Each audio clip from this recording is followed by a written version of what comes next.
Muy buenos días, queridos hermanos, a cada uno de ustedes. Que el Señor bendiga grandemente sus vidas. Sean todos bienvenidos en este tiempo en el cual nos gozamos de que estemos en comunión entre hermanos.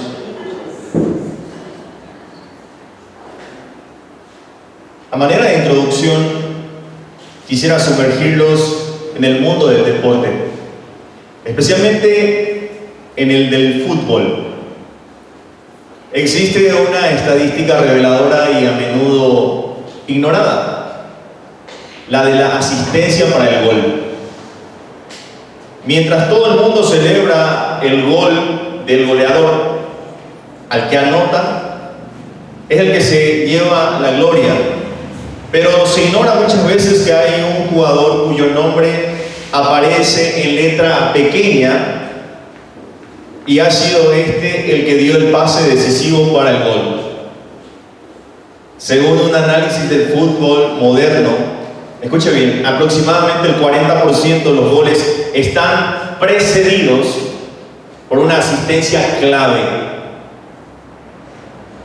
Sin embargo, la inmensa mayoría de los premios individuales, los titulares de prensa y el reconocimiento del público se los lleva el goleador.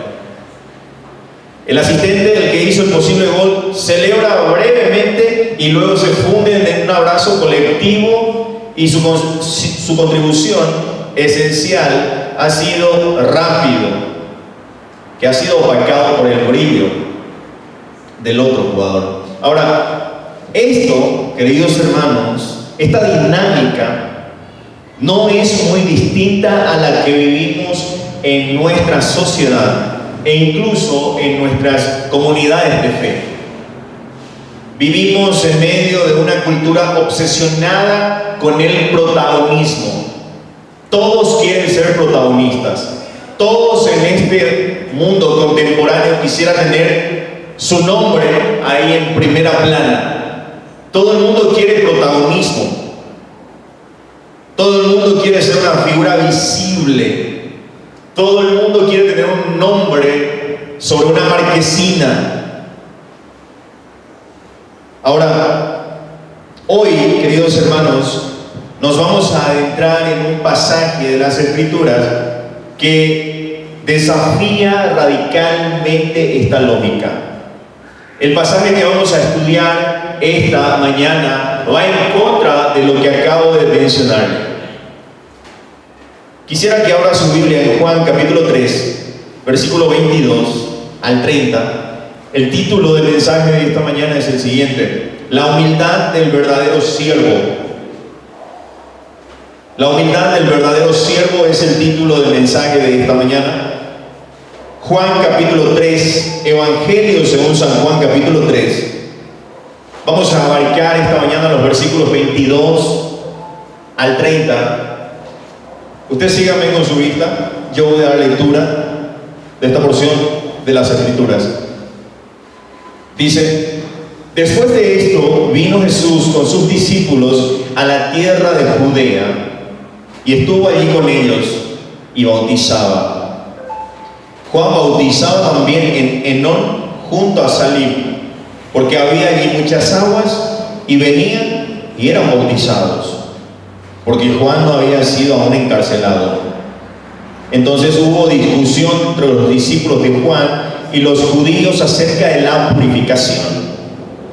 Y vinieron a Juan y le dijeron: Rabí, mira que el que estaba contigo al otro lado del Jordán, de quien tú diste testimonio, bautiza y todos vienen a él. Respondió Juan y dijo: no puede el hombre recibir nada si no le fuere dado del cielo. Vosotros mismos me sois testigos de que dije: yo no soy el Cristo, sino que soy enviado delante de él. El que tiene la esposa es el esposo, mas el amigo del esposo que está a su lado y le oye, se goza grandemente de la voz del esposo. Así pues, este mi gozo está cumplido. Es necesario que él crezca, pero yo mengüe. Oremos. Padre bendito, nuevamente voy a ti para agradecerte por tu palabra, Señor. Queremos adentrarnos a ella. Queremos, Señor, comprender más de todo el consejo tuyo. Y es por esa razón, Señor, que te pido que tú abras nuestro entendimiento, Señor. Que tu palabra, Señor, obre en cada uno de nosotros. Perdona nuestros pecados, Señor. Límpianos. Necesitamos ser limpiados por ti, Señor. Que tu Espíritu Santo nos muestre tus propósitos y tu voluntad mediante este pasaje, Señor. Que tu mismo Espíritu Santo me use esta mañana para que yo pueda predicar con precisión tu palabra, Señor. Bendice a tu iglesia. Bendice a los hermanos. Dejo este tiempo en tus manos, Señor. Ora así en el nombre de Cristo Jesús. Amén.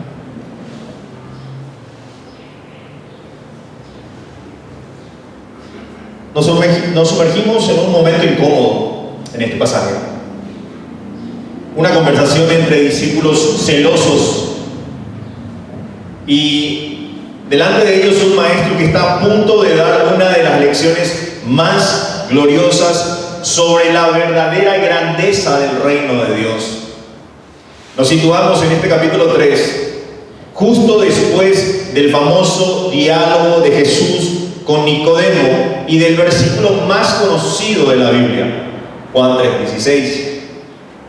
Ahora, la escena cambia radicalmente. Ya no estamos en la noche secreta de Jerusalén. Estamos en el campo abierto de Judea, donde dos movimientos de bautismos parecen empezar a superponerse. Los seguidores de Juan el Bautista ven con alarma que aquel a quien su maestro señaló ahora atrae más gente hacia él. La pregunta que le plantean está cargada de una preocupación humana. Está cargada de una rivalidad potencial. Los discípulos de Juan le dicen a Juan: Rabí, o sea, maestro, mira que el que estaba contigo, refiriéndose a Cristo, mira que el que estaba contigo, todos vienen a él. Aparentemente hay celos, envidia. Y en ese contexto, es en ese contexto donde el corazón de un auténtico siervo de Dios queda al descubierto. No vamos a hablar hoy de cómo ganar protagonismo, queridos hermanos, sino cómo ceder el protagonismo a otro con gozo. Ese es el punto en el cual quisiera llevarlos. No vamos a aprender técnicas para crecer nuestro ministerio, porque el ministerio no crece con programas humanos, el ministerio no crece con dinámicas de liderazgo, el ministerio crece siempre por la voluntad y soberanía del Señor.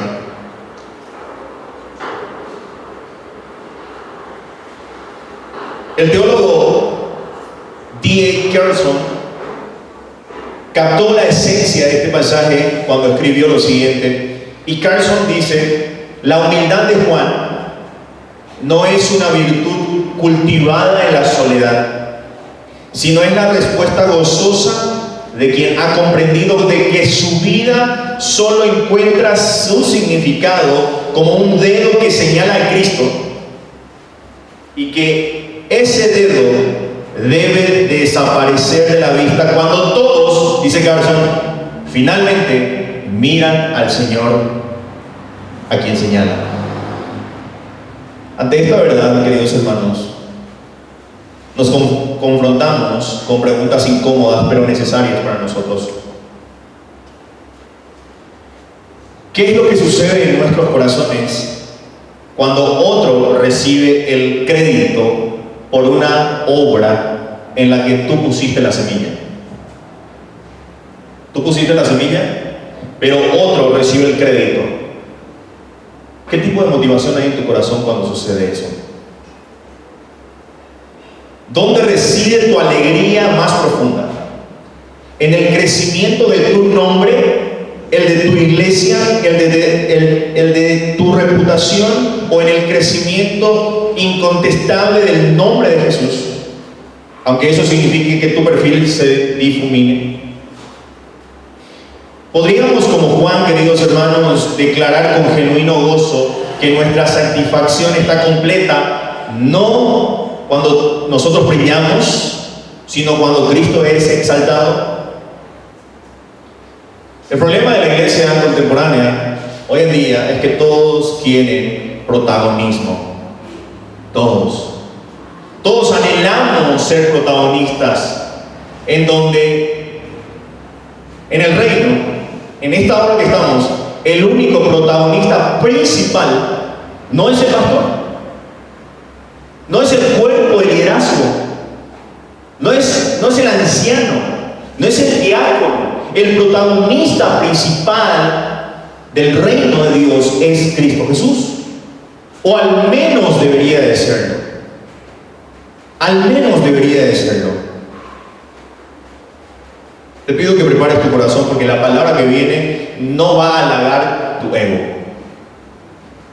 para nada. Pero si la recibes con fe, este pasaje, la palabra de Dios tiene el poder de liberarte de la esclavitud, de la comparación, y llevarte a la fiesta gozosa del verdadero siervo, aquel que encuentra su honor en honor a otro, Cristo Jesús. Quiero compartir con ustedes 3 puntos esta mañana. El primero tiene que ver con lo siguiente. Si usted tiene nota, puede apuntarlo. Dice: el reconocimiento honesto de los límites propios. El reconocimiento honesto de los límites propios. El reconocimiento honesto de los límites propios. Fíjense lo que dice en los versículos 22 al 28. Después de esto vino Jesús con sus discípulos a la tierra de Judea, y estuvo allí con ellos y bautizaba. Juan bautizaba también en Enón junto a Salim, porque había allí muchas aguas, y venían y eran bautizados, porque Juan no había sido aún encarcelado. Entonces hubo discusión entre los discípulos de Juan y los judíos acerca de la purificación. Y dice el 26: y vinieron a Juan, sus discípulos obviamente, y le dijeron: Maestro, mira que el que estaba contigo al otro lado del Jordán, de quien tú diste testimonio, bautiza, y todos vienen a él. Respondió Juan y dijo: no puede el hombre recibir nada si no le fuere dado del cielo. Vosotros mismos me sois testigos de que dije: yo no soy el Cristo, sino que soy enviado delante de él.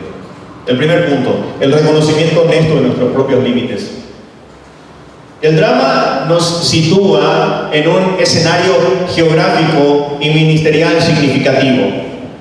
Ambos, Jesús y Juan, están bautizando, pero en lugares distintos. Juan estaba bautizando en Enón y Jesús estaba bautizando en Judea. Ambos estaban haciendo el mismo trabajo. Ahora, este detalle no es un detalle trivial, queridos hermanos, pues establece una proximidad que hace tangible, escuche bien, la competencia percibida. Me llama mucho la atención los discípulos de Juan. Los discípulos de Juan, con una lealtad humana comprensible, pero miope, ellos no estaban comprendiendo, acuden a su maestro con una queja revestida de preocupación. Y le dice a Juan: mira que el que estaba contigo, Jesús, al otro lado del Jordán, de quien tú mismo diste testimonio, él está bautizando, y para colmo, todos van tras él. Había cierta preocupación, cierta envidia en el círculo del discipulado de Juan. La frase "todos vienen a él" es una hipérbole, o sea, es una exageración que está cargada de ansiedad. Todos vienen a él está revelando un corazón razón que está midiendo el éxito por la métrica de la popularidad comparativa. Quisiera, hermanos, que observen que no están cuestionando la identidad de Jesús. Saben que Juan lo señaló como el Cordero de Dios, ¿se acuerdan? He aquí el Cordero de Dios que quita el pecado del mundo. Los discípulos de Juan no están cuestionando la identidad de Jesús, sino que están resentidos. Ellos están resentidos por las consecuencias prácticas de este testimonio. Ellos estaban preocupados porque el ministerio de ellos estaba disminuyendo. Todos van tras él, dice. Ahora, Juan, en contraste, no ve, escuche bien, no ve dos reinos triviales. Juan no entiende de esa forma. Juan está entendiendo que lo que está ocurriendo es solo una transición divina. Su respuesta es un pilar de sabiduría espiritual. Y Juan le dice a sus discípulos: no puede el hombre recibir nada si no le fuere dado del cielo. Ahora, con esa afirmación, escuche bien, Juan desmonta la envidia desde sus cimientos teológicos. La frase recibir aquí no es pasiva, implica, escuche bien, una recepción activa de un don que, sin embargo, tiene un origen exclusivamente superior. Está Juan entendiendo de que aquí no hay competencia. No hay.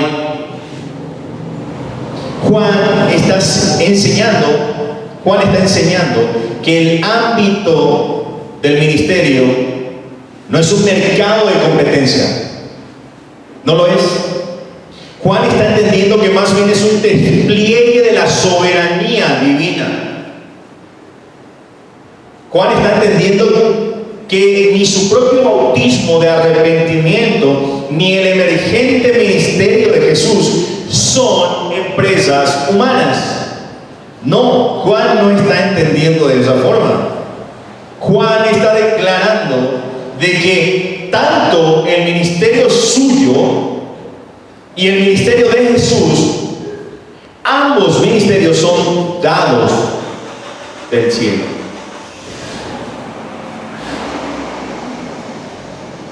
Por eso cuando recuerda yo no soy el Cristo, Juan dice yo no soy el Cristo. Él no está expresando una falsa modestia, sino está definiendo la esencia de su identidad en contraposición absoluta a la de Jesús. Juan dice que él es el amigo del novio, un rol de apoyo, de preparación, y que tenía obviamente una autoridad derivada.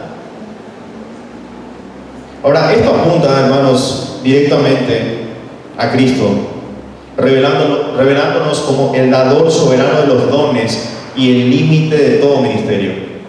Juan, en su humildad, está reconociendo una verdad cristocéntrica fundamental. Esta verdad es que Jesús no es otro competidor en el mismo campo, sino Jesús es el dueño mismo del campo.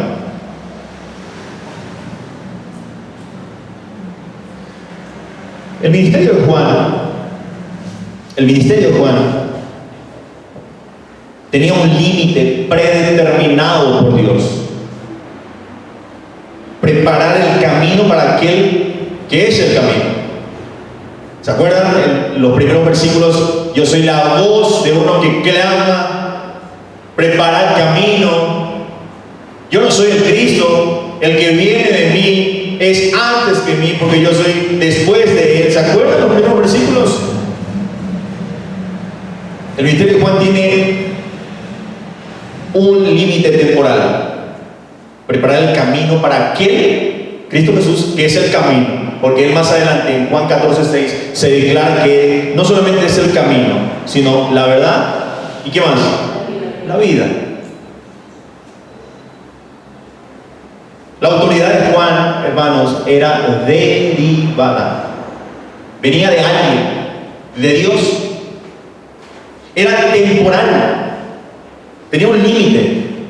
El ministerio de Juan no solamente era derivada, no solamente era temporal, sino también decreciente. Es decir, él iba a ir desapareciendo para que Cristo vaya creciendo.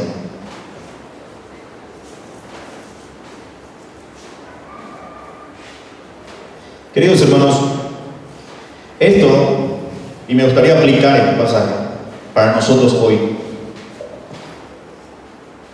Esto persuade a la iglesia con una verdad urgente y con una verdad liberadora al mismo tiempo. Escúcheme bien, hermano. Tu celo, tu don y tu esfera de servicio no te pertenecen. No. Lo que estamos haciendo dentro del reino, dentro de la obra, son una concesión celestial para un propósito cristocéntrico. La tentación de hoy, queridos hermanos, no es diferente a la de los discípulos de Juan. Son muy parecidos a los discípulos de Juan. ¿En qué sentido? En el sentido de querer medirnos unos a otros. En el sentido de querer compararnos unos a otros. No, esa iglesia es mejor que esta. No, esta es mejor que la otra.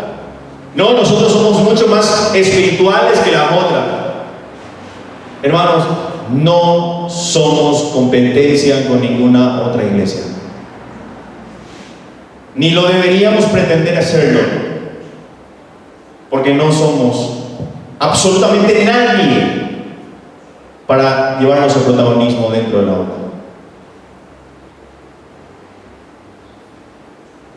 La tentación, como les digo, de hoy es querer medirnos. Es querer resentir el éxito de otras congregaciones, el éxito de otros ministerios y, en el peor de los casos, aferrarnos a una esfera de influencia como si fuera nuestro reino personal.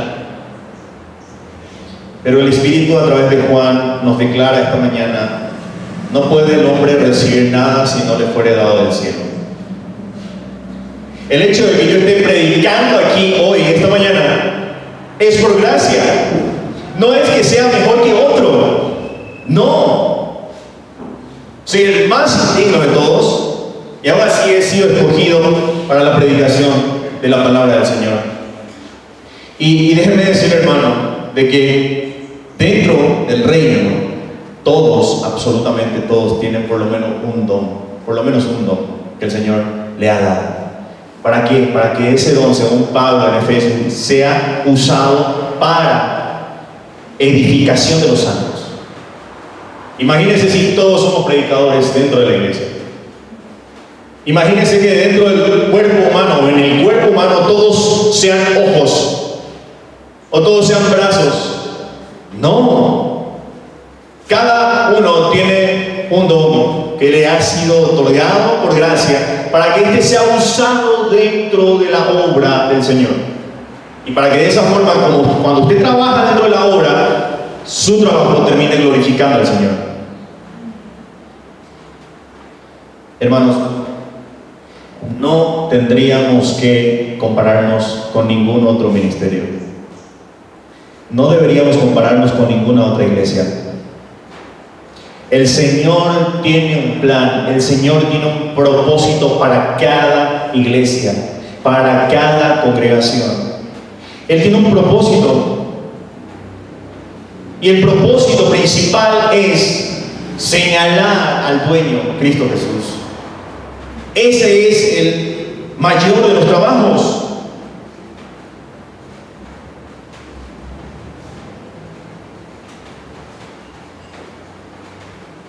Nuestra plataforma, nuestros talentos, incluso las almas que estamos guiando, son un depósito del cielo. No son trofeos, hermano. Las almas no son trofeos. No. Esta verdad de la que estamos hablando mata la envidia. Este pasaje le da un jaque mate a la envidia. Porque si el hermano florece, es porque el cielo se lo ha dado. Queridos hermanos, por la responsabilidad que se te ha dado, se te va a exigir. Por la responsabilidad que se te ha dado, se te va a exigir. Y como decía un pastor, un profesor mío de seminario, ese día se acerca. Y él decía, nadie va a llamar y decir, no puedo ir. Todos vamos a comparecer ante Cristo. Y se te va a exigir por la responsabilidad que se te ha otorgado. Querido hermano, tu identidad más segura no es el que bautiza o el que predica aquí o el que ha sido enviado delante de ti. Tu identidad está en Cristo. Así que deja de contar multitudes comparativamente. Deja de compararte con otra iglesia. El Señor tiene un plan con Iglesia Cristiana Sola Escritura. El Señor tiene un plan con la iglesia que está allá en la esquina. El Señor tiene un plan con la iglesia que está allá en el centro. El Señor tiene un plan con la iglesia que está en mi país. El Señor tiene un plan específico para su iglesia, para cada iglesia local. Así que no deberíamos entrar en el error de los discípulos de Juan. Miran, están yendo tras él. No, hermanos, no. Debemos reconocer con gozo los límites que Dios ha puesto en nuestra labor. No como una cárcel, sino como el ámbito santo donde debemos ser fieles, trabajar con nuestras fuerzas, no para que nuestros nombres crezcan, no, sino para que dentro de los límites que Dios nos dio, todos puedan ver con mayor claridad al único que no tiene límites, Jesucristo, el Señor de toda gracia y el único merecedor de la gloria sin fin.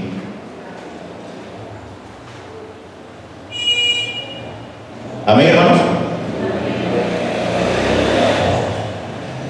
De los que estamos aquí, nadie va a decir, yo no sabía, Señor. Yo no sabía que había de ser así. De los que estamos aquí, todos sabemos. El único protagonista dentro de la obra es el dueño, Cristo Jesús. El segundo punto que quiero compartir con ustedes es el siguiente: la claridad gozosa sobre la propia identidad. La claridad gozosa sobre la propia identidad. Nuevamente, fíjense lo que dice el versículo 28. Vosotros mismos me sois testigos de que dije, yo no soy el Cristo, sino que soy enviado delante de él. Este versículo nos lleva al corazón de la confesión de Juan. Ustedes mismos son testigos de que yo dije, no soy el Cristo. Ustedes saben. Yo les he declarado a ustedes que yo no soy el Cristo, sino que he sido enviado delante de él. Ahora, Juan aquí no está improvisando una respuesta humilde en el momento de crisis. Recurre a una verdad de identidad que ha sido el fundamento constante de su predicación. El verbo dije aquí es interesante porque está señalando una declaración definitiva y previa. Él apela al testimonio de sus propios discípulos. Ustedes me son testigos. Él les está confrontando con su propia enseñanza que ha sido olvidada por los discípulos. Pero Juan no se define solo por una negación. Él no solamente dice no soy, inmediatamente la completa con una afirmación positiva de propósito divino, sino que he sido enviado delante de él. Querido hermano, Juan aquí no es un voluntario. Juan aquí nos está demostrando que es un comisionado. Su identidad es, por tanto, relacional y derivada.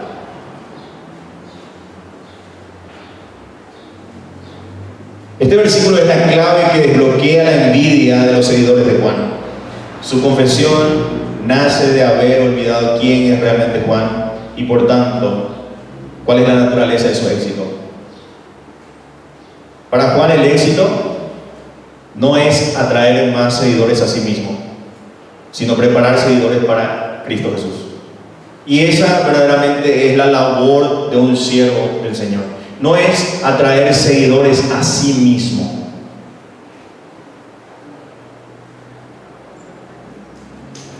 Me recuerda a la escena de que cuando estaba predicando a una señora, estaba trabajando en su casa junto con mi papá. Y le estaba predicando a la señora, y le estaba hablando del Evangelio, de que el Evangelio es duro, y no le gustó para nada el Evangelio porque iba en contra de su orgullo. Y recuerdo perfectamente que la señora me dijo: Iván, no vas a tener muchos adeptos, no vas a tener muchos seguidores predicando de esa forma.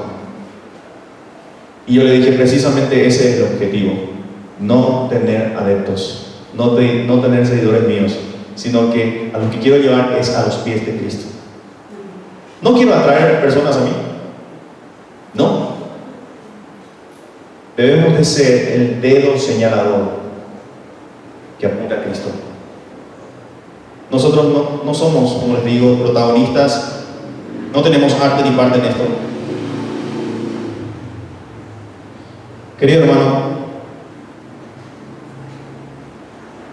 en la teología de Juan, el verbo enviar, como él dice, sido enviado delante de él, es crucial, porque hay una secuencia aquí. El Padre envía al Hijo, según Juan 3:17.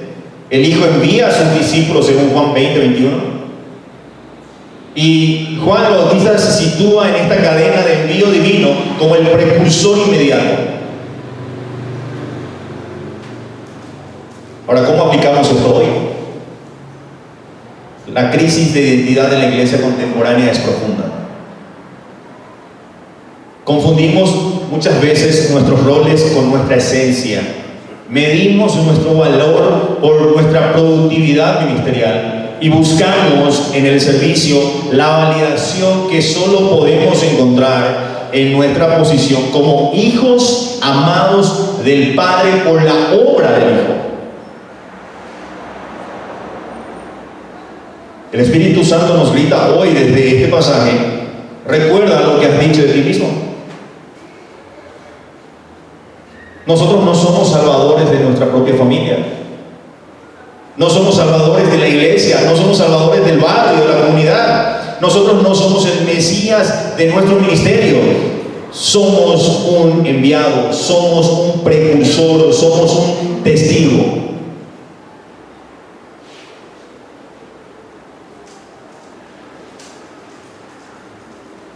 Nuestra identidad más profunda no es ser pastor, no es líder, no es intercesor, no es evangelista. Nuestra identidad con la cual Cristo nos identifica es lo que ha dicho en Lucas 17:10: siervo inútil.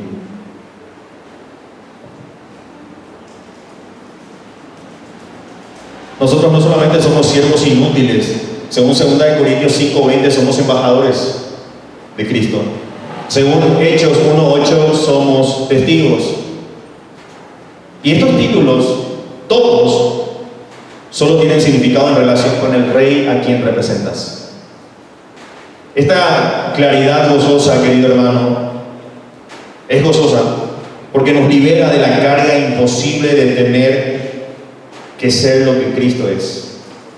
Y muchas veces tenemos un concepto tan alto de estas cuestiones, que queremos hacerlo como un misticismo. Querido hermano, dejemos de buscar aprobación, dejemos de buscar aplausos humanos para la confirmación de quiénes somos. Dejemos de competir por un protagonismo que no nos corresponde. Aferrémonos con gozo a nuestra gloria, a nuestra gloriosa negación. Nosotros no somos el Cristo. No somos. Y desde ese lugar de humilde seguridad, levanta el dedo como Juan y señala con toda tu vida, con todas tus fuerzas, con todo tu ministerio hacia el único que es digno y decir: he aquí el Cordero de Dios que quita el pecado del mundo. En esa señalización que hacemos con nuestras propias vidas de manera fiel, encontraremos la alegría cumplida de nuestro verdadero ser. En tercer punto y último, la alegría suprema en la exaltación de Cristo. La alegría suprema en la exaltación de Cristo. Fíjense lo que dicen los versículos 29 y 30. El que tiene la esposa es el esposo, mas el amigo del esposo que está a su lado y le oye se goza grandemente de la voz del esposo. Así pues, mi gozo está cumplido. Es necesario que él crezca, pero yo me muero. Este pasaje nos introduce en una de las imágenes más ricas y emocionales del Nuevo Testamento. Juan, habiendo establecido los principios teológicos, ahora viste su argumento con la metáfora nupcial. Él dice: el que tiene la esposa es el esposo, mas el amigo del esposo que está a su lado y le oye se goza grandemente de la voz del esposo. Así pues, mi gozo está cumplido.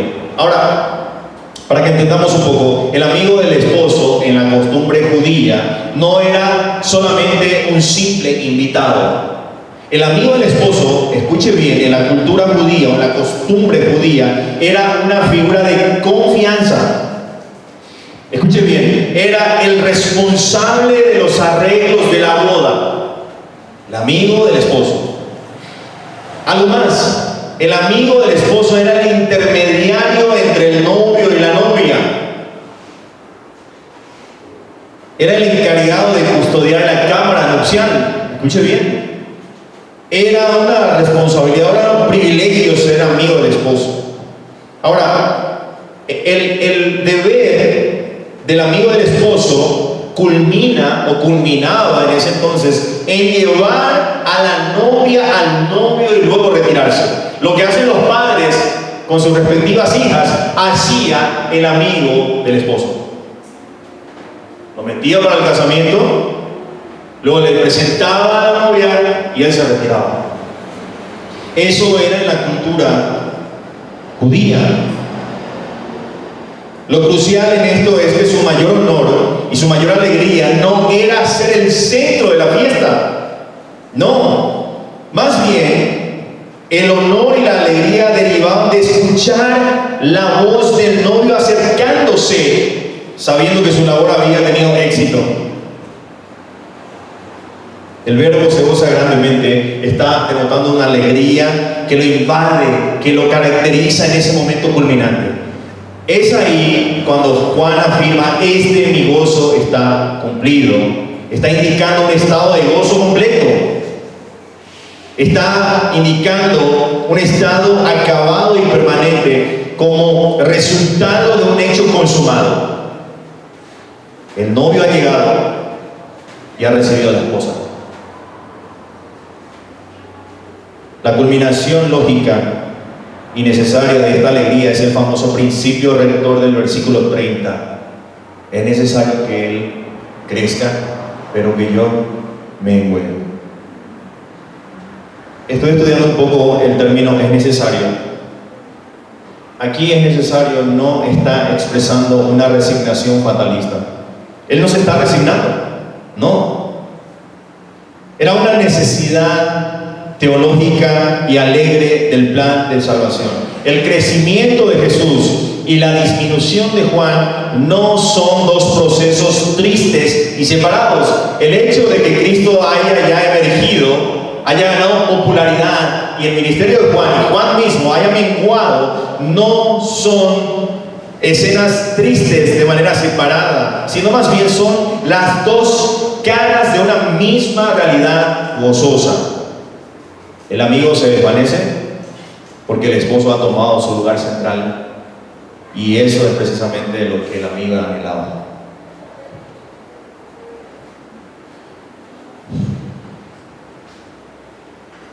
Esta escena apunta a Cristo, hermanos, de la misma manera más gloriosa posible, como el esposo divino que ha venido a desposarse con su pueblo. Querido hermano, la alegría del siervo no es un complemento, es una consecuencia que fluye directamente de la exaltación de Jesús a su lugar legítimo. Y escuche bien, la cruz y la resurrección serían en ese momento la consumación de este desposorio, donde el esposo dará la vida por la esposa, la iglesia, y ahí vemos la alegría de los amigos de toda la iglesia que será hecha completa al final de los tiempos. ¿Cómo aplicamos esto hoy? Nuestra alegría más profunda y legítima debe estar cifrada no en nuestro crecimiento, sino en la exaltación de Cristo. Aunque nuestros perfiles se desvanezcan, aunque nosotros desaparezcamos del mapa y Cristo se ha exaltado, gloria a Dios por ello. Decía un pastor amigo mío, muchos dentro de la obra vamos a ser el escalón por el que van a pisar otros. Pero si Cristo sería glorificado de esa forma, gloria a Dios.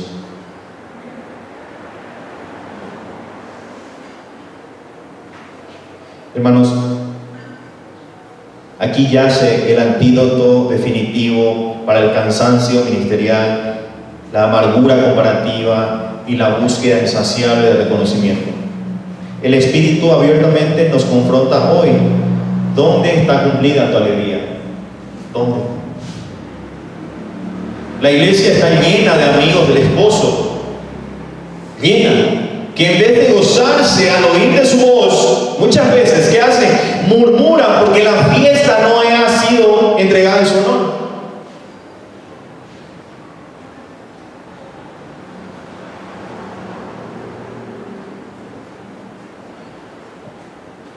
Pero Juan clama desde el texto: tu llamado supremo es organizar la boda y luego desaparecer en la multitud que celebra al novio, Cristo Jesús.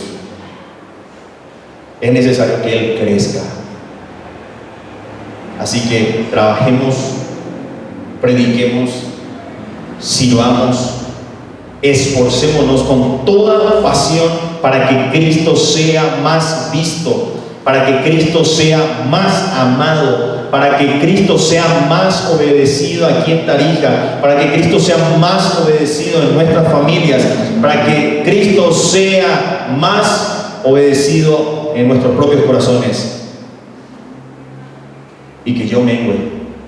Menguar, desaparecer, significa ir desapareciendo paulatinamente, significa aceptemos con gozo que nuestros nombres, que nuestro ego, nuestras preferencias, nuestras glorias sean reducidos, porque esa disminución no es, escuche bien hermano, no es una derrota, no lo es una evidencia del éxito del siervo verdadero de Cristo. Dejemos de medir nuestras vidas por la gráfica de nuestras influencias y empecemos a medirla por la curva de la exaltación de Cristo.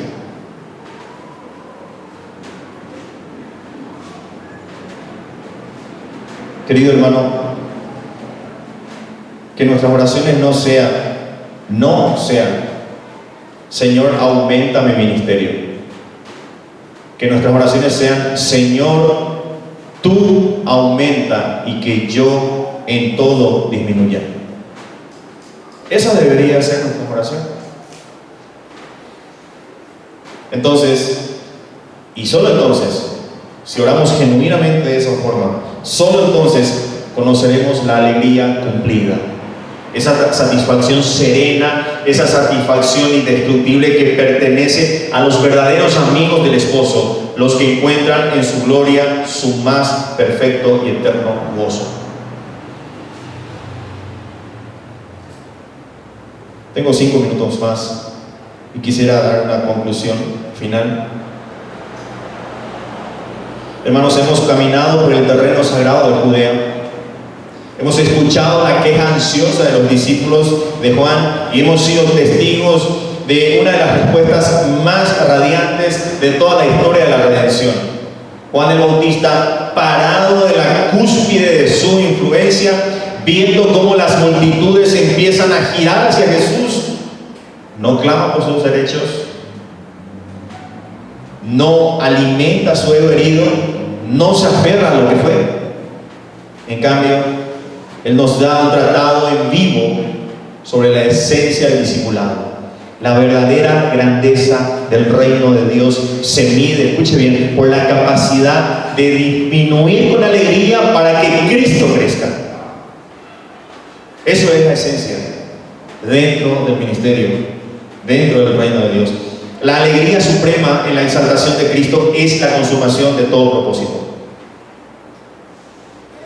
Este pasaje no solo es la biografía de una profecía, o de un profeta, perdón. Es el espejo del alma de todo siervo verdadero, de toda iglesia genuina, de todo creyente que alguna vez haya luchado con la tentación sutil del protagonismo.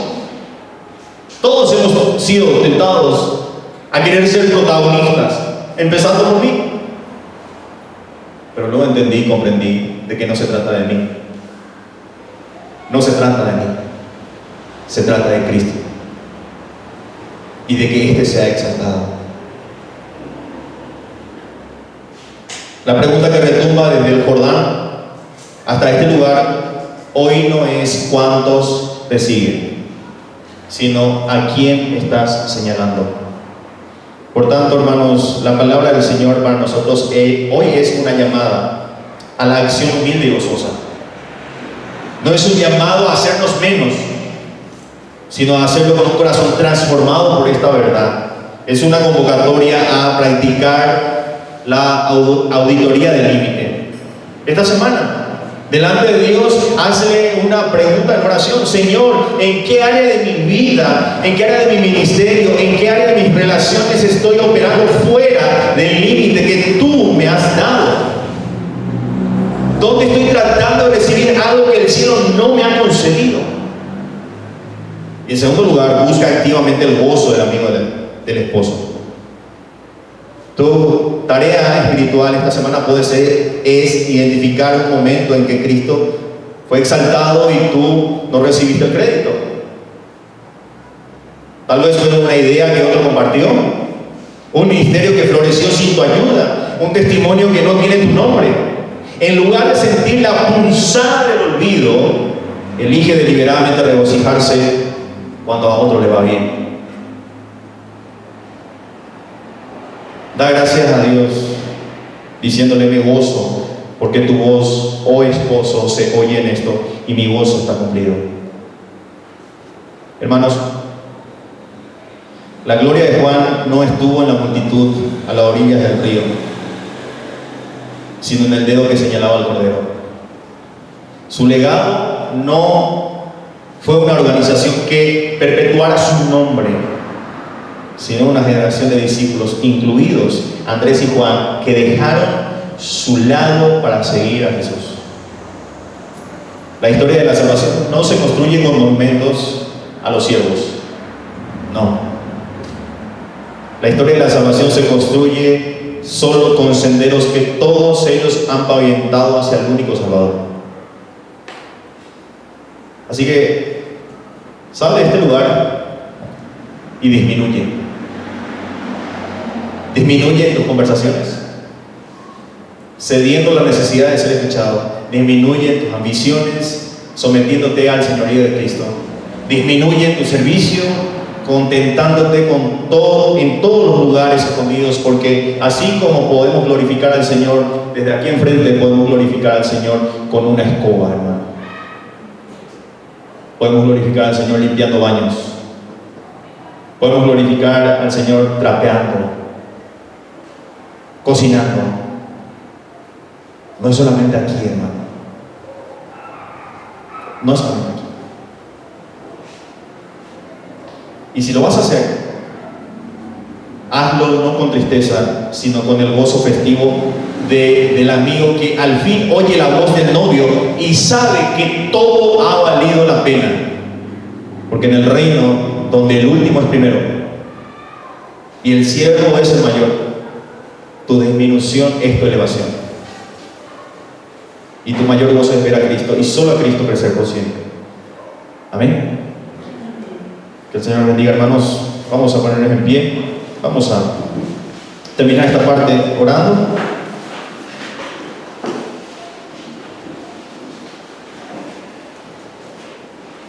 Oremos. Padre Celestial, amado Dios, gracias, Señor, por este pasaje que hemos estudiado. Y tenemos que reconocer con honestidad, Señor, que nos ha confrontado. Personalmente me ha confrontado de esta palabra tuya, porque va directamente hacia mi orgullo, hacia mi ego. Y te pido, Padre amado, que destruyas ambas cosas, mi orgullo, mi ego, esa tentación muchas veces de tomar el protagonismo, sabiendo que dentro de tu obra Cristo Jesús solamente debe ser el protagonista, Señor. Ayúdanos, Señor, a ser humildes, reconociendo que solamente somos embajadores, siervos inútiles.